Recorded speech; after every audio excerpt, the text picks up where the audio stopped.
Hello everyone. आज हम इस पोम को पढ़ेंगे, फादर टू सन। जैसा कि इसके नाम से पता चल रहा है कि फादर का सन के साथ कोई बातचीत शो की गई है, या सन और फादर का कोई संबंध यहाँ पर इसमें डिस्कस किया जाएगा। तो ये पोम एलिजाबेथ जेनिंग्स के द्वारा लिखी गई है। पोइट का नाम एलिजाबेथ जेनिंग्स है। इनका परिचय पढ़ लेते हैं हम। जेनिंग्स 18 जुलाई 1926 को बोस्टन यूके में इनका जन्म होता है। डाई 26 अक्टूबर 2001 ब्रैम्पटन यूके के अंदर। एजुकेशन इनकी Saint Anne's college Oxford high school में हुई और इनको चोलोमंडली अवार्ड से सम्मानित किया गया। यह अवार्ड इनको प्राप्त हुआ। तो यहाँ पर ये जो पोम है, जैसा कि इसके नाम से पता चल रहा है कि जो फादर और सन का जो रिलेशन है वो इसके अंदर डिस्कस किया गया होगा। तो यहाँ पर सेंट्रल आइडिया इस पोइम का यही है कि किस प्रकार से पिता और उसके बेटे के बीच में एक सोच का अंतर आ जाता है और आपस में जो उनका पिता का अपने बेटे के साथ बचपन वाला जो रिलेशन है वो वापस किस प्रकार से उन दोनों के बीच में स्थापित हो, इसी के ऊपर फादर विचार करते इस पोइम में नजर आते हैं। और अंत में पुत्र भी चाहता है कि उसकी जो एंगरनेस है, नाराजगी है, वो दूर हो जाए और हम दोनों एक दूसरे की ओर हाथ बढ़ाए और पुराना वाला जो रिलेशन है वो कायम हो जाए, सेटअप हो जाए और दोनों एक साथ उसी घर में रहे जहाँ पर वो अपने पिता के साथ बचपन में रहा था। तो the central idea of the poem is the generation gap. यहाँ पर जो पीढ़ी के विचारों में अंतर आता है, सोचने के तरीके में अंतर आता है। बड़े जो सोचते हैं, नई जनरेशन के बच्चे वो नहीं सोच पाते, उनका सोचने का पॉइंट ऑफ व्यू कुछ अलग होता है। तो ये कॉन्फ्लिक्ट पिता और उनके बेटे के बीच में दिखाया गया, विच occurs when the communication link between two generation break due to a mutual lack of understanding। और इस प्रकार का जो जनरेशन गैप कब आता है, जब दोनों में, दो पीढ़ी के अंदर पर्याप्त मात्रा में बातचीत का जो दौर होता है वो कहीं ना कहीं ब्रेक हो जाता है, उनमें समझ की कमी आ जाती है, एक दूसरे को समझ नहीं पाते या सहनशीलता खत्म हो जाती है, एक दूसरे को स्वीकार नहीं करते, lake of tolerance and acceptance. The poem reveals in internal conflict that a father undergo when his father grow up.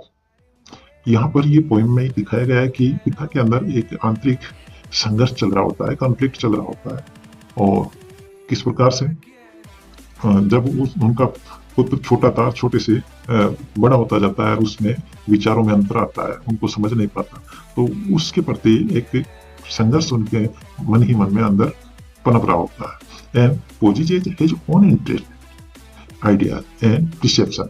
और वो जो उनका बेटा है उनके अंदर खुद के विचार पनप रहे होते हैं, खुद की रुचियां और खुद की इच्छाएं पनपने के कारण इनमें दोनों में कम्युनिकेशन गैप आ जाता है और दूरियां बढ़ जाती है। The unhappy father complain that he can not understand his child despite having lived together. तो नाराज पिता यहाँ पर दिखाते हैं पोम के अंदर कि किस प्रकार से नाराज पिता एक साथ रहते हुए, एक ही घर में रहते हुए भी एक दूसरे को नहीं समझ पा रहे। For so many year in the same house, हालांकि वो एक ही घर में काफी वर्षों से रहे। Instead of bonding together they have drift apart. हालांकि एक साथ रहने के बावजूद दोनों एक दूसरे से ड्रिफ्ट अपार्ट होते जा रहे हैं, दूर होते जा रहे हैं, खिसकते जा रहे हैं विचारों के आधार पर। इस प्रकार का उनके अंदर गैप आ जाता है। The gap has resulted in non communication and non understanding of each other. और ये गैप, ये ड्रिफ्टिंग इसलिए है कि इनमें जो वार्तालाप है, बातचीत का दौर है, वो नहीं है।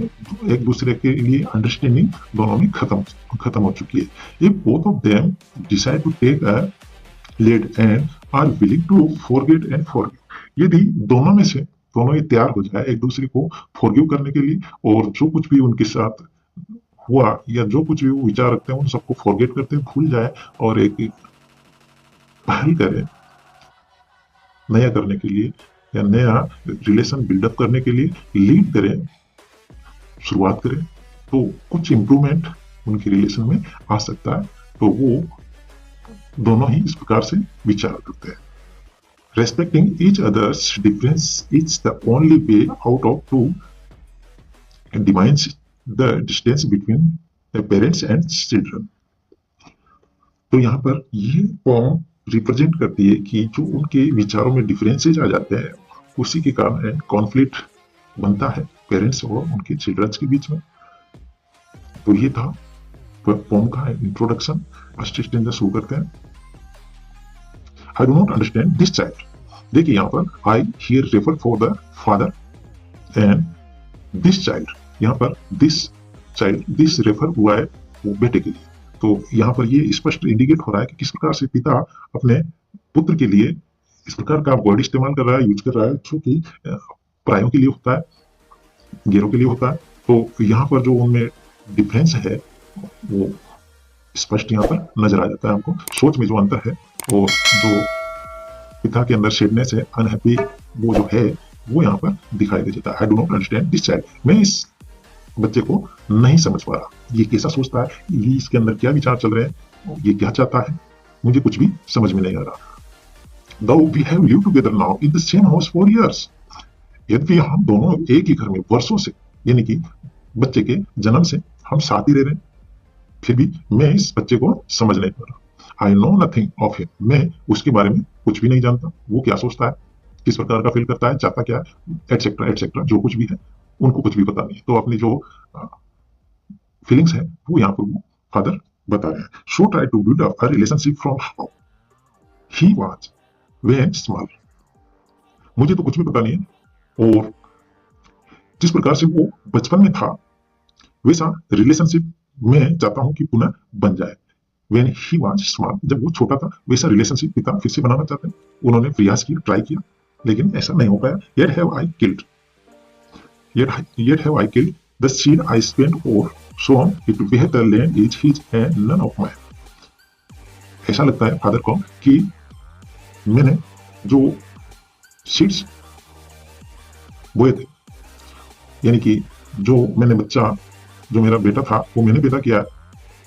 स्पेंट यहाँ पर जन्म देने से रिप्रेजेंट कर रहा है कि जो लड़का मैंने पैदा किया है, so it where the land is his, वो ये दिखाता है, उसका व्यवहार इस प्रकार का है कि बेटा पैदा तो मैंने किया है और उसमें जो जीन्स है वो भी मेरे हैं, खून जो है वो मेरा है, लेकिन अब इसके जो विचार है वो डिफरेंट है। और ऐसा लगता है कि जिस प्रकार से जमीन भी उसी की है और मेरा कुछ भी नहीं है, यानी कि जो कुछ सोचता है वो सब कुछ वो उसी के अनुसार है, उसकी अलग दुनिया है, मेरा उसमें कोई रोल नहीं है, सब कुछ उसका सेपरेट है। हालांकि वो जो बेटा तो मेरा है, लेकिन कहने के लिए है उसमें जो खून का संबंध है, ब्लड रिलेशन है, वो खत्म सा हो गया है। Next, we speak like strangers. हम तो बातचीत करते हैं, वो भी उस प्रकार से करते हैं जिस प्रकार से अजनबी लोग मिलते हैं तो वो थोड़ी बात करते हैं, जो जरूरत हो उतनी बात की जाती है। ठीक है, वैसे ही यहाँ पर भी हमारा रिलेशन है कि हम आवश्यकता के अनुसार बात करते हैं। उसमें जो लव है वो लैक ऑफ लव, यानी प्रेम की कमी होती है, अंडरस्टैंडिंग की कमी होती है। There is no sign of understanding in the air. इनकी बातचीत के अंदर ऐसा कोई संकेत नहीं होता, ऐसी कोई अंडरस्टैंडिंग नहीं होती। इनको लगता नहीं है फादर को कि इनमें विचारों को आपस में ये समझते हैं दोनों। The child is built to my desire, yet what he love I cannot share. हालांकि ये जो मेरा बेटा है वो मैंने पैदा किया है, मेरे जैसा लगता है, लेकिन इसे क्या पसंद है, ये क्या चाहता है, कैसा सोचता है, मैं किसी को बता भी नहीं सकता। आई कैन नॉट शेयर, क्योंकि मुझे पता ही नहीं होता। व्हाट ही लव, वो क्या चाहता है, इस चीज को पसंद करता है, मुझे कुछ नहीं पता। अगर मैं किसी को शेयर करना भी चाहूँ तो शेयर नहीं कर सकता। साइलेंस सराउंड अस। जब हम साथ में भी होते हैं, एक जगह भी बैठते हैं, तो हमारे चारों ओर सन्नाटा बसा होता है, साइलेंस होती है। जो इनके पास बातचीत का कोई टॉपिक नहीं होता, बातचीत बहुत कम होती है या होती ही नहीं है, तो सन्नाटा रहता है, साइलेंस रहती है। I would have him prodigal returning to his father's house. Prodigal का मतलब यहाँ पर क्षमा करने से मैं मेरे बेटे को क्षमा कर दूंगा, फॉरगिव कर दूंगा, यदि वो लौटकर अपने पिता के घर पे वापस आ जाए, वो घर जो उसका खुद का भी है, हिज फादर्स हाउस।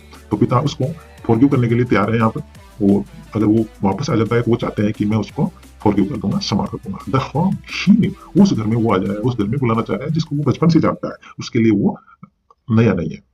तो उसका जाना पहचाना जिसको वो पहले से जानता है, उस घर में वो आ जाए तो उसके लिए मैं जो भी उसने अब तक गलतियां की है, जो भी किया है, उन सब बातों के लिए मैं उसको फॉरगिव कर दूंगा। Rather than see him make and move his word. और मैं चाहूंगा कि वो अपना जो संसार है, अपना जो सोचने का तरीका है, पॉइंट ऑफ व्यू है, और उसकी जो खुद की अंडरस्टैंडिंग है, पसंद है नापसंद है, वो उसकी दुनिया वो जैसा चाहता है वैसा करे अपने विचारों के हिसाब से, उस चीज से मुझे फर्क नहीं पड़ता। I would forgive him too, उसके लिए भी, इन सब चीजों के लिए भी मैं उसे क्षमा कर दूंगा।